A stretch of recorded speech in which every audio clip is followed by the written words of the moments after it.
মুখ হতে চায় রূপক, সেই প্রতিবাদের মুখ কিংবা সামাজিক মুখ। রূপক এখন রাজারহাটে গৌরাঙ্গ এলাকার উঠতি মুখ। রাজনীতিকে সামাজিক কাজে লাগানো এবং জোর দেওয়া এই ঘটনাকে পুষ্ট করছে বারে বারে তার উদ্যোগের মাধ্যমে। তৃণমূল কংগ্রেসের ছাত্র রাজনীতি থেকে এসে এলাকার ছাত্রছাত্রীদের নিয়ে কাজ করছে রূপক সরকার এবং সেই সময়ের আগে মাধ্যমিক উচ্চ মাধ্যমিক পরীক্ষার্থীদের টেস্ট পেপার দেওয়াই হোক কিংবা মাধ্যমিক উচ্চ মাধ্যমিক পরীক্ষার্থীদের সংবর্ধনা দিয়ে তাদের উৎসাহ দেওয়া। সম্ভবত রূপকই রাজারহাটের প্রথম আজ ছায়ানীড় এবং রামকৃষ্ণ লক্ষণ পল্লী স্মৃতি সংঘের পরিচালনায় গৌরাঙ্গ নগরের ঢালাই ব্রিজের কাছে মাধ্যমিক উচ্চ মাধ্যমিক পরীক্ষার্থী সংবর্ধনা দিলেন।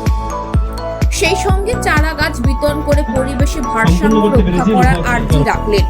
রূপক অনেকের মাথা ব্যথার কারণ হলেও এই সংবর্ধনা সভায় এসে অতিথিরা রূপক প্রশংসাই করলেন এরই একটা প্রান্তিক এলাকায় এরকম ভাবনার জন্য। এই অনুষ্ঠানে আসেন উত্তর 24 পরগনা জেলা পরিষদের সদস্য আফতাব উদ্দিন। তিনি অভিনন্দন জানালেন রূপককে। রূপক সরকার বলেন, ছাত্রছাত্রীদের উৎসাহ দেওয়া আমাদের সামাজিক দায়িত্ব, সেই কাজটাই করেছি মাত্র। রূপক সরকারের ব্যবস্থাপনায় এই সুন্দর অনুষ্ঠানটা এবারে অনুষ্ঠিত হয়েছে। রূপক সরকার এবারে শুধু নয়, প্রায় প্রত্যেক বছরেই ও এরকম সামাজিক কর্মসূচি বিভিন্নভাবে নেয়। ও মাধ্যমিক উচ্চ মাধ্যমিক পরীক্ষার্থীদের টেস্ট পেপার বিতরণ করেছিল এইখান থেকেই, এবং লাস্ট বেশ 5-6 বছর ধরে এই প্রোগ্রামগুলো ও করছে।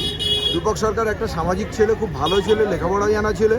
ও এই বাচ্চাদেরকে উৎসাহিত করার জন্য এই প্রোগ্রামটা করে, খুব ভালো লাগে। এবং তার প্রোগ্রামে আমি সবসময় চেষ্টা করি সময় পেলে আসবো এবং এই ছাত্রছাত্রীদের পাশে থাকতে হবে। সবার আগে টেস্ট পেপার, আবার সবার আগে সংবর্ধনা, এরকম একটা প্রান্তিক এলাকার ছাত্রছাত্রীদের উৎসাহ দিয়ে যে ভাবনা, তো এটা যারা আমরা ক্লাব সংগঠন করি, আমরা তো দল করি সেটা অন্য বিষয়। যারা আমরা ক্লাব সংগঠন করি, আমরা মানুষের প্রতি দায়বদ্ধ। আমরা বিভিন্ন সময় বিভিন্ন রকম সামাজিক কাজ করে থাকি। আর ছাত্রছাত্রীদের উৎসাহ দেওয়া এটা আমাদের প্রথম কাজ। আমরা যারা ক্লাব সংগঠন করি এবং পাড়ায় যারা আমরা থাকি, বয়স্কদের নিয়ে সবসময় আমরা আলোচনা করি। ছাত্রছাত্রীদের উৎসাহ দিতে হবে, আগামী দিনে পাড়ার মান উজ্জ্বল করবে তারা, এবং বাবা মা ভাই বোন এলাকার মানুষের মুখ উজ্জ্বল করবে। আমরা এটাই আজকে মঞ্চ থেকে বলি। এটা তো আমরা করে থাকি, আমরা এটা মিডিয়ার আড়ালে করলাম, বললেন বলে বললাম। এটা আমরা ক্লাব থেকে সবসময় করে থাকি। আমরা ক্লাব থেকে মানুষের বাড়ি চাল পৌঁছে দিই, এমন মানুষ আছে, আমাদের ক্লাবের লিস্ট আছে। তাহলে আমরা ক্লাব থেকে প্রতি মাসে চাল পৌঁছে দিই। এগুলো আমরা প্রকাশ করতে চাই না, আপনারা বললেন বলে আজকে বললাম। বিশ্ব উষ্ণায়ন যেভাবে হচ্ছে, আমরা গাছ দিয়ে মানুষকে সতর্ক করলাম এবং ছাত্রছাত্রীদের বললাম যে গাছটা লাগাতে হবে।